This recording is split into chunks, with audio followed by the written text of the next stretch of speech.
Bienvenue dans ce nouvel épisode du podcast Souveraine et créatrice. Et dans cet épisode, je vais vous parler de l'importance de cultiver notre état d'être. Donc je vais vous parler de pourquoi c'est important, je vais vous parler des différentes étapes concrètes qu'on peut traverser pour arriver vers cette qualité de créatrice dans notre vie. Et je vais vous parler de choses que vous pouvez faire dans votre quotidien, dans votre vie, pour cultiver justement cet état de créatrice.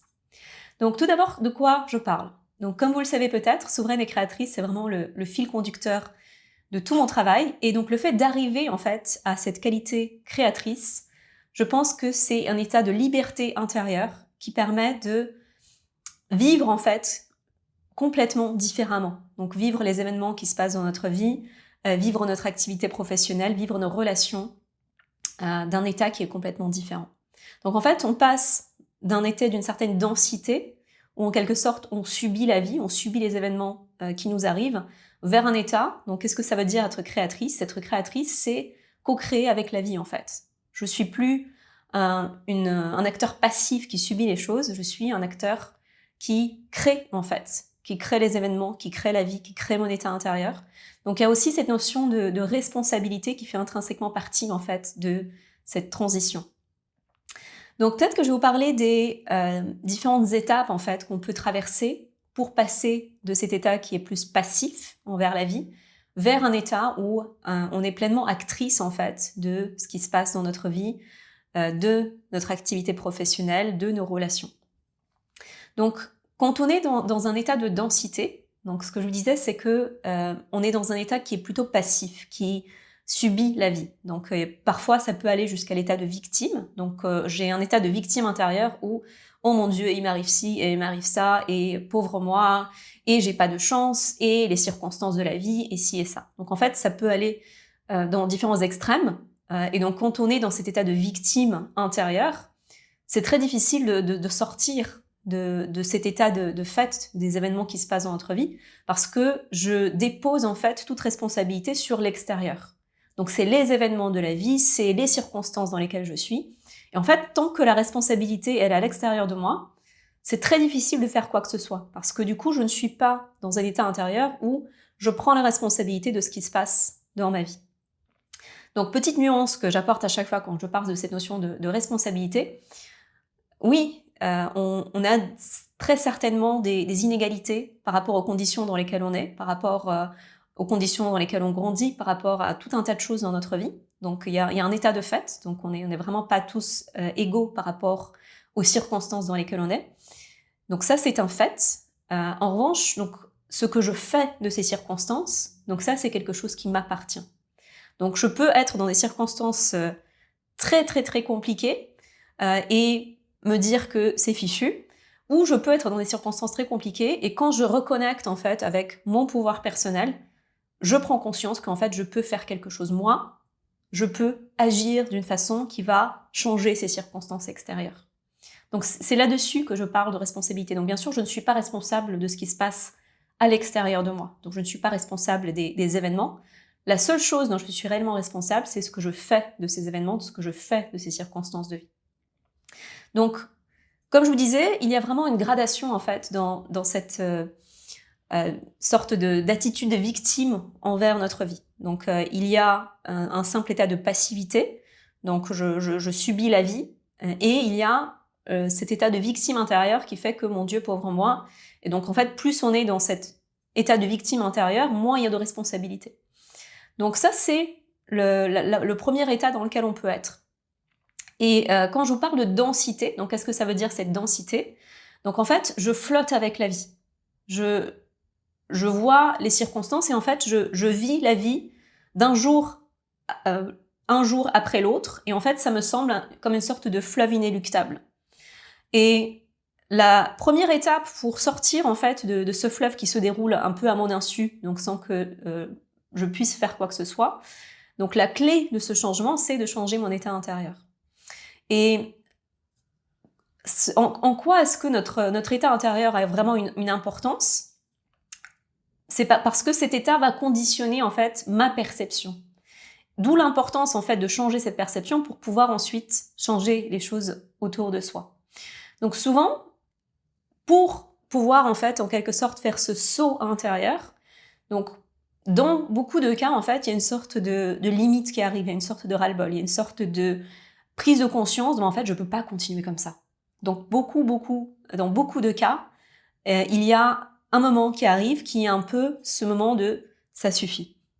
Donc moi, ça s'est passé aussi de cette façon pour moi. Donc j'ai atteint un degré d'absurdité, d'insatisfaction, où je me suis dit, mais en fait, je peux pas continuer comme ça. Donc en fait, il arrive un moment où on se dit, je sais pas comment, je sais pas ce qui m'attend, je sais pas comment doit se passer la transformation. En fait, la seule chose que je sais, c'est que je peux pas continuer comme ça, c'est pas possible. Donc souvent, c'est le moment où on va faire un saut vers quelque chose. On va faire quelque chose différemment. Et c'est justement dans ce nouveau qui s'ouvre, dans cette ouverture vers l'exploration, qu'on va trouver les clés, en fait. Et l'incertitude de ce chemin fait partie aussi du chemin. Donc en fait, quand il y a cette réalisation, souvent il n'y a pas de clarté sur le comment. Mais la seule chose qu'on sait, c'est qu'on ne veut pas continuer comme avant. Et quand on s'ouvre, en fait, à des choses nouvelles dans notre vie, donc il y a des choses qui arrivent donc par les frottements qu'on peut avoir avec d'autres personnes, d'autres activités, d'autres façons de vivre, d'autres façons de penser, qui vont ouvrir de nouveaux champs des possibles dans notre vie. Donc en fait, vous voyez qu'il y a vraiment un mouvement qui se fait d'une certaine fermeture de la vision des possibles, de la vision de la vie, de la vision de comment les choses peuvent être, vers, en fait, ça peut être autrement. Je peux vivre la vie autrement. Et comment ça se passe, ce changement, donc cette ouverture de vision? Donc souvent, c'est quand on introduit des nouvelles choses dans notre vie. Donc pour beaucoup de personnes, ça peut être nous extraire de notre environnement immédiat et nous plonger dans d'autres environnements. Donc ça peut passer par exemple par du voyage. Ça peut passer par des activités qu'on n'avait pas l'habitude de faire. Ça peut passer par commencer à explorer des cercles de personnes en fait qui ont une autre façon de voir la vie. Ça peut passer par de nouvelles activités. Donc, comment ça s'est passé pour moi? Donc, c'était il y a plus de 10 ans, donc où, en fait, j'ai commencé à explorer le yoga, la méditation. Donc, j'ai commencé à voyager. Donc, c'est quelque chose qui faisait déjà partie, en fait, de ma vie. Donc, les voyages avant les grands changements. Et qu'est-ce qui se passe en réalité dans les voyages? Ce qui se passe, c'est qu'on va s'extraire d'un environnement qui nous est familier et on va se mettre dans un environnement qui est nouveau. Et en fait, ce changement, le fait d'enlever en fait nos repères, d'enlever nos routines, d'enlever ce qui est familier, ça va ouvrir de nouveaux espaces en nous. Ça va nous confronter à de nouvelles façons de vivre, à de nouvelles façons de penser. Et ça, c'est quelque chose qui est fondamental en fait dans le fait de casser en quelque sorte les structures existantes et ouvrir la possibilité à quelque chose de nouveau. Donc dans mon cas, ça s'est passé par des voyages. Donc quand j'ai démissionné et que j'ai commencé à voyager, donc ça a été une composante. Et l'autre composante, donc pour moi, ça a été le yoga, la méditation. Donc vous voyez que chacun de ces aspects va contribuer à des choses différentes. Donc le voyage, ce que ça permet, c'est comme j'ai dit précédemment, c'est de nous ouvrir à quelque chose de nouveau, de nous sortir de nos habitudes, de nous sortir des choses qui nous sont familières. Et donc le yoga et la méditation, ce que ça permet, c'est de changer complètement notre état d'être intérieur. Donc en fait, ce que ça m'a permis, donc quand j'ai découvert le yoga, la méditation, ça m'a permis de complètement sortir en fait de cet état de presque désespoir en fait, de à quoi sert la vie, qu'est-ce qu'on fait ici, est-ce que c'est fait juste pour se lever, aller travailler, se coucher et mourir dans 70 ans. Donc passer de cet état d'absurdité en quelque sorte vers un état où en fait j'ai connecté avec quelque chose qui me nourrissait profondément. Donc pour vous, ça sera peut-être les mêmes choses, peut-être que ça sera autre chose, mais comment est-ce que à travers certaines pratiques, vous changez complètement votre vibration intérieure? Et en fait, quand vous changez votre vibration intérieure, votre façon de voir la vie, votre façon de voir le monde change complètement. Donc cette première phase, dans la plupart des cas, en fait, ça consiste à ça nous permet de faire un saut. Donc ça permet de faire un saut entre un certain état d'être initial vers un autre état d'être où on se rend compte en fait que autre chose est possible et on commence à goûter en fait à d'autres états intérieurs, d'autres états d'être, une autre fréquence d'être en fait. Donc une fois qu'on a goûté à ça, une fois qu'on se rend compte que d'autres choses est possible, la deuxième étape va consister à consolider. Donc consolider cet état intérieur. Et quand on est dans cette première phase, quand ce premier saut a été fait, donc souvent quand on va revenir dans notre environnement précédent, ça va être difficile en fait, parce que là du coup il y a un décalage. Et ça nous est difficile en fait de maintenir notre fréquence, de maintenir notre état d'être, quand on revient dans d'anciens environnements. Donc c'est ce qui s'est passé pour moi. Donc quand j'ai eu ce premier saut en fait d'état intérieur, donc quand je revenais dans les environnements précédents, c'était compliqué en fait. J'arrivais pas à être dans ces espaces. C'était vraiment difficile donc il y avait une densité d'environnement qui m'était difficile de tolérer en fait. Et en fait la deuxième étape consiste à consolider cet état intérieur. Et quand on consolide cet état intérieur, en réalité on peut être dans tous les environnements. Donc en fait on est moins influencé par l'environnement dans lequel on est, et on est plus ancré dans notre propre fréquence. Donc en fait, cette deuxième phase va consister à avoir des pratiques qui peuvent nous permettre de nous ancrer en fait dans cet état d'être. Donc pour moi, ça a été, donc comme toujours, le yoga, la méditation, et sont venues aussi donc toutes les pratiques corporelles, toutes les pratiques de connexion à mes émotions, toutes les pratiques plus d'ordre sexuel, de circulation de l'énergie sexuelle. Donc tout ça a permis de complètement changer mon état d'être. Et donc c'est ajouté aussi à ça tout un travail pour aller explorer en fait toutes les limitations que je pouvais avoir, toutes les blessures qui peuvent conditionner aussi certains comportements. Donc ça aussi en fait. Donc là je vous ai parlé jusqu'à présent plus de pratiques en fait qui changent notre état, qui changent notre vibration. Mais c'est aussi très important en fait d'intégrer un travail plus d'ordre thérapeutique qui va vraiment aller voir quel genre de blessure, en fait, conditionne nos comportements. Parce que ça aussi, ça nous maintient dans certains schémas de fonctionnement. Et en réalité, ça aussi, ça a été un travail majeur dans la première étape, en fait, qui m'a permis de sortir d'un certain état d'être. Donc ça a été un travail avec une thérapeute où j'ai pris conscience, en fait, de tous mes schémas de fonctionnement. Donc des schémas de fonctionnement qui étaient basés sur mon enfance et, en fait, qui se manifestaient dans mon environnement professionnel, en fait. Donc tous les mécanismes d'abandon de soi, de pas écouter mes besoins, de pas écouter mes limites. Donc en fait, c'est pas des choses qui étaient apportées par l'environnement, c'est des choses qui étaient intérieures à moi et que l'environnement du coup soutenait en quelque sorte. Mais c'était des choses qui étaient avant tout intérieures en fait.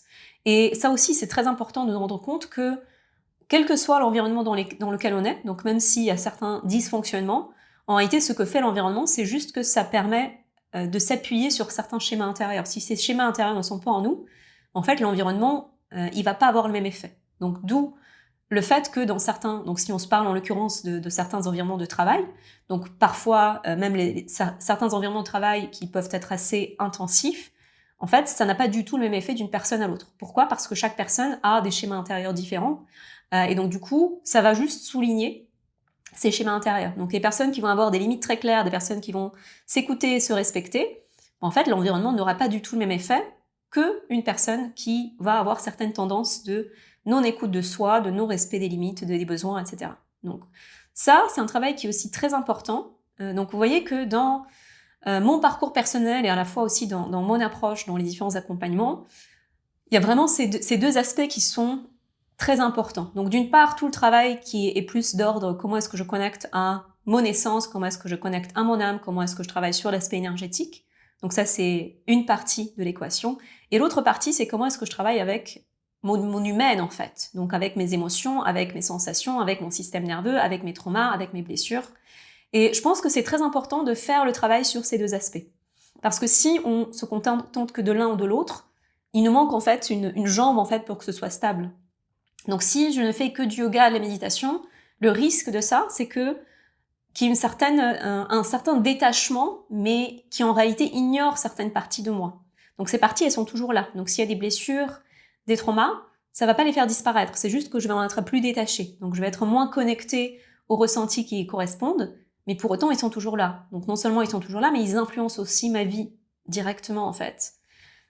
Et de l'autre côté, en fait, si je me concentre uniquement sur le travail plus avec l'aspect humain, donc il y a aussi quelque chose qui va être en recherche de sens encore, parce que notre âme, elle est faite en fait pour être connectée avec cette partie de nous. Donc si je déconnecte de cet aspect-là, si je déconnecte de mon âme, si je déconnecte de l'essence profonde de mon être, il y a quelque chose qui va vraiment manquer de sens en fait. Donc pour moi, c'est important de vraiment travailler avec les deux aspects.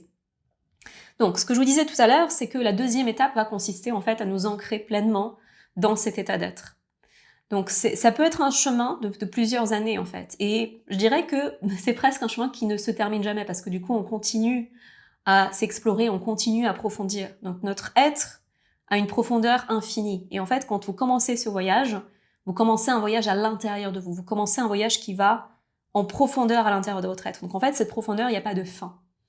Et c'est ça qui est fascinant aussi dans ce voyage. Et au fur et à mesure de ce voyage, vous révélez aussi certaines parties de vous. Donc si je prends par exemple mon activité au cours de ces 10 dernières années, donc en fait mon activité continue à évoluer. Je ne fais pas des choses différentes, c'est toujours les mêmes choses que j'explore, mais je les explore à des profondeurs différentes et à de nouveaux aspects qui s'ouvrent en fait au fur et à mesure. Donc par exemple, j'ai commencé avec tout ce qui est accompagnement autour de la sexualité énergétique, et au fur et à mesure que j'ai accompagné des femmes, je me suis rendu compte à quel point c'était important de nous intéresser au trauma, au système nerveux, à nos émotions. Donc en fait, ça a été un autre développement de mon travail.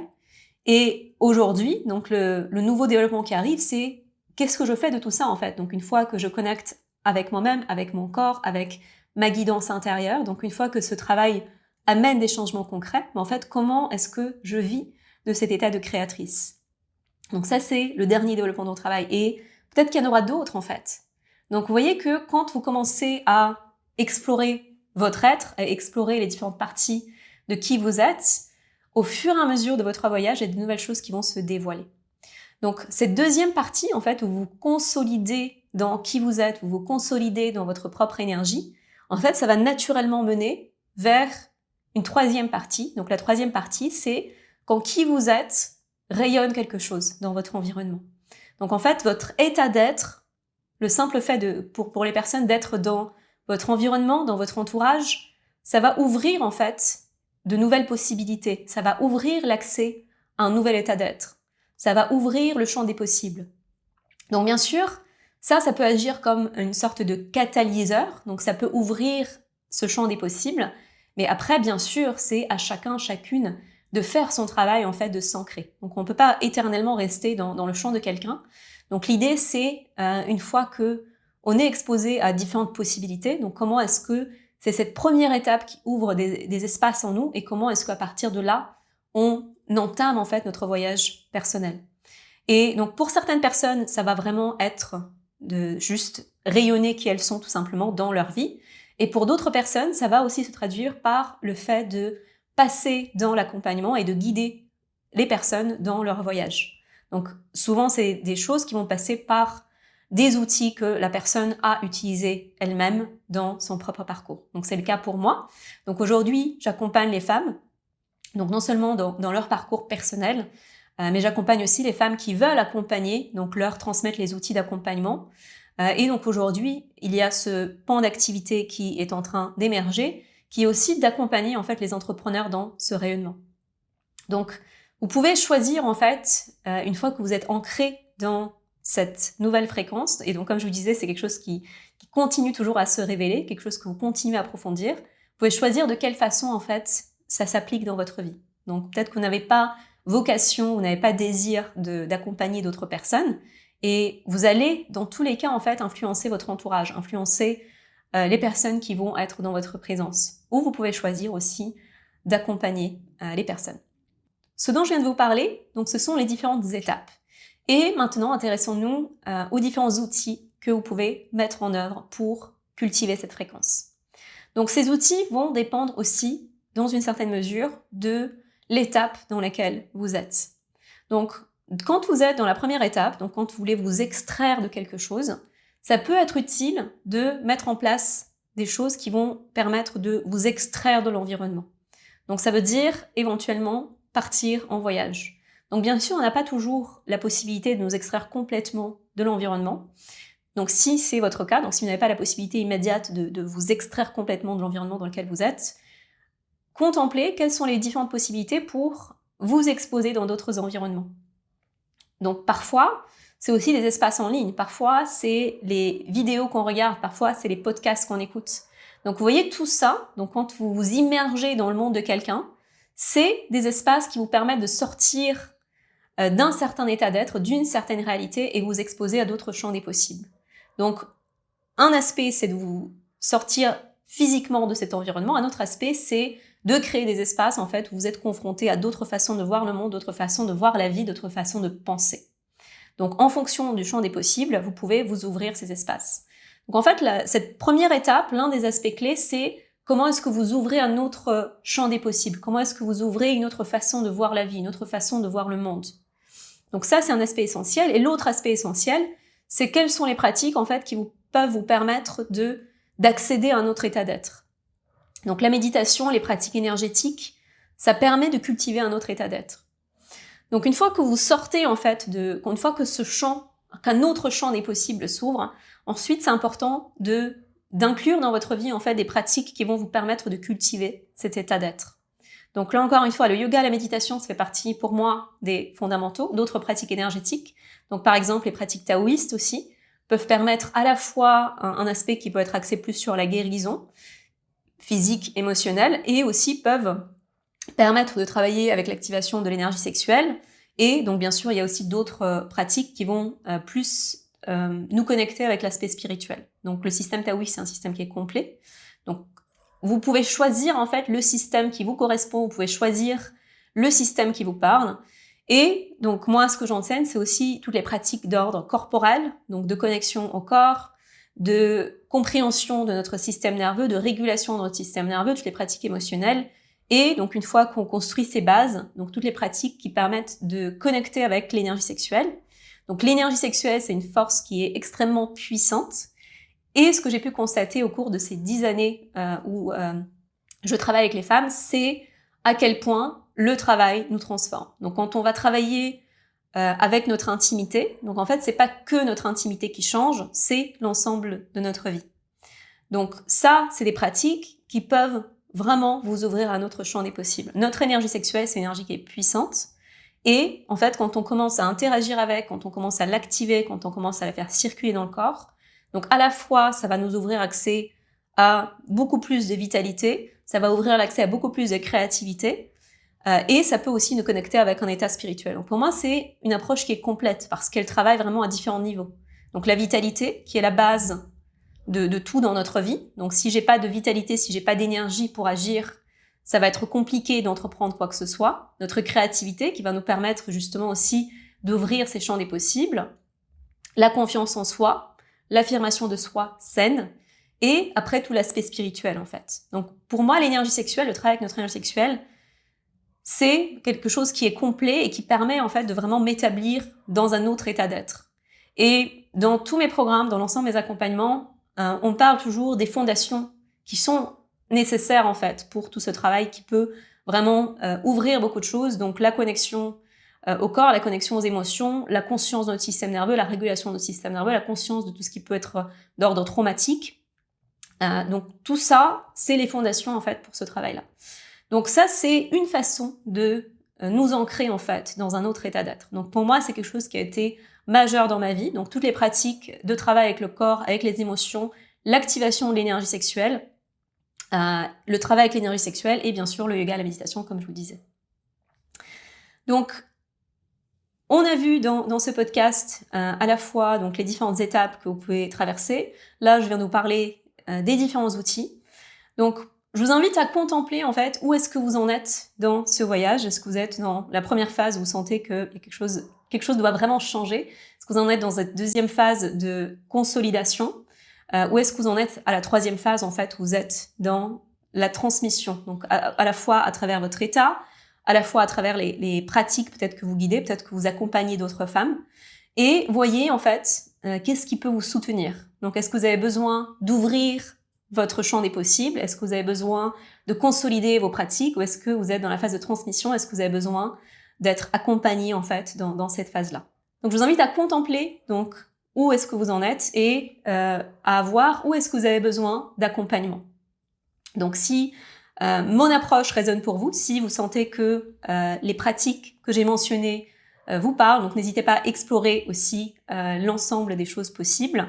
Donc, je peux vous accompagner dans votre voyage personnel et je peux aussi vous accompagner dans la transmission. Donc, que ce soit au niveau professionnel, au niveau des pratiques ou que ce soit au niveau de l'entrepreneuriat. Merci beaucoup pour votre écoute. Donc, nous allons conclure ici cet épisode de podcast et je vous invite à regarder les autres épisodes pour voir ce qui peut vous parler dans l'ensemble des thématiques qu'on couvre dans ce podcast.